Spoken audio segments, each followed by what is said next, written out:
Every country on Earth is in debt. The United States now owes over $38 trillion, the highest figure in its history. The European Union carries around 14 trillion. Japan, almost 9 trillion. Even oil-rich nations like Saudi Arabia or export powerhouses like Germany and China all owe enormous sums. But here's the paradox. If everybody owes money, who exactly is owed? This is the Financial Historian, where money, power, and history collide, and nothing is ever as simple as it looks. Debt isn't just a burden. It's the architecture of the modern world. Every war, every crisis, every boom and bust sits on top of this invisible scaffolding of use. And if you follow the chain of creditors long enough, you discover something unsettling. The world doesn't owe money to anyone in particular. It owes it to itself.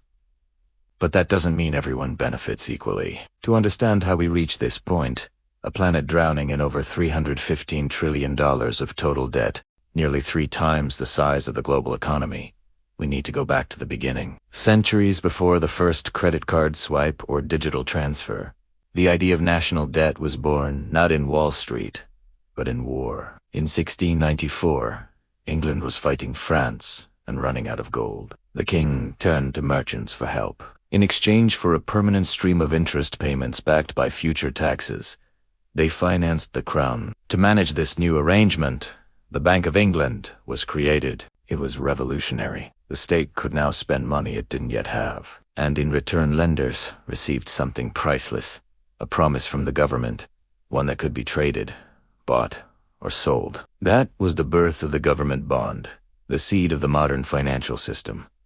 France copied it. The Netherlands refined it. The newly independent United States adopted it to fund its revolution, and later its expansion westward. National debt became not a mark of failure, but a measure of credibility. The ability to borrow was the ability to rule. Empires once conquered territory to extract gold. Now they issued bonds to extract interest. The battlefield became the balance sheet. Fast forward 3 centuries, and debt has become the world's dominant export. The United States owes $38 trillion, Japan over $9 trillion, and global borrowing increases by the equivalent of $1 trillion every 100 days. Every country owes. Every bank lends. Every citizen through taxes, savings, and pensions is both debtor and creditor. But who exactly holds the other end of the rope? Let's start with the United States, because its debt isn't just national. It's global. Out of that $38 trillion stories, about half is publicly held, meaning owed to investors rather than to other parts of government. Roughly 2/3 of those investors are American banks, pension funds, mutual funds, insurance companies, and the Federal Reserve itself. The remaining 1/3, about $9 trillion, sits in foreign hands. Japan is the top holder with around $1 trillion, followed by China with about $800 billion, then the UK, Luxembourg, and Belgium. So when people say the US is in debt to China, that's true, but only for roughly 2% of the total. Most of the debt America owes is to America. The Treasury issues bonds, banks, and funds buy them. The Federal Reserve often buys them back, creating new dollars in the process. Americans pay taxes that fund interest on those bonds, which then flow into American retirement accounts. It's a circular mirror. The debt is real, but the creditor is mostly a reflection of the same system. And this circularity isn't just American. It's global. Japan lends to the US through treasuries. The US lends to Europe through the IMF. Europe lends to developing nations through the World Bank. Developing nations in turn lend back to advanced economies by parking, foreign exchange reserves, and Western bonds. It's a planetary game of hot potato, except the potato is made of promises. Every country holds someone else's IOU. Every promise is secured by another promise. It's like a poker table where every player has borrowed chips from the next, and the only rule keeping the game alive is that nobody stands up.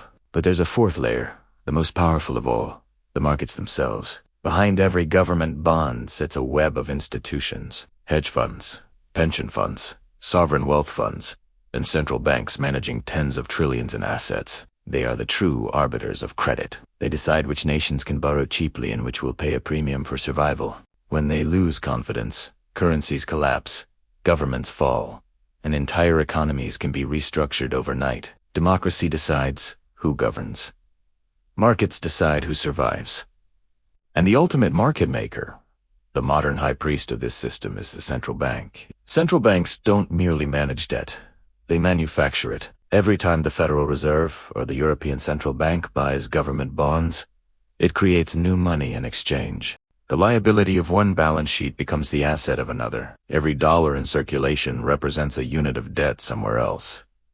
There's no such thing as debt-free money. Every coin, every bill, every digital dollar has an IOU engraved invisibly on its surface. For decades, this loop has sustained itself through confidence. So long as investors believe governments will pay interest, even if never the principal, the machine keeps turning. But what happens when confidence wavers?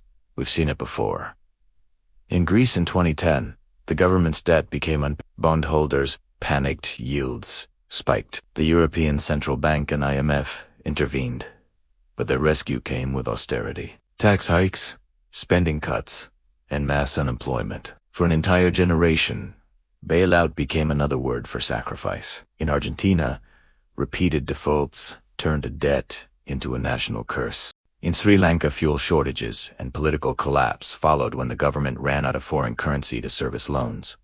When the system breaks, the creditors suddenly become visible. The IMF, the rating agencies, the anonymous bondholders who hold entire nations by the throat. And yet, even after collapse, the same logic restarts.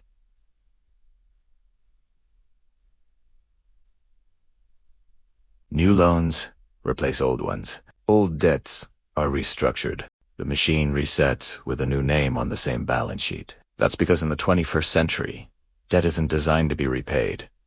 It's designed to be rolled over. Governments today don't actually plan to pay off their debt. Not now, not ever. That's not conspiracy. It's policy. When you or I take a loan, we're expected to repay the principal. But governments operate differently. They treat debt like a rolling subscription, issuing new bonds to pay off old ones, a process economists call refinancing. Interest becomes the real product, the rent charged for stability. The global economy now depends on that rent, like a shark that must keep swimming to breathe. The global financial system today runs on confidence, not repayment. The United States will never clear its $38 trillion debt. It will refinance it forever. Japan has been rolling over its debt for decades, now exceeding 250% of GDP. And yet, its government bond yields remain near zero. Investors aren't waiting to be repaid. They're waiting to renew the deal. Why? Because for them, government debt is the safest collateral in existence. A U.S. Treasury bond isn't viewed as a liability. It's an asset. The foundation of global markets. Pension funds hold it. Banks use it as security.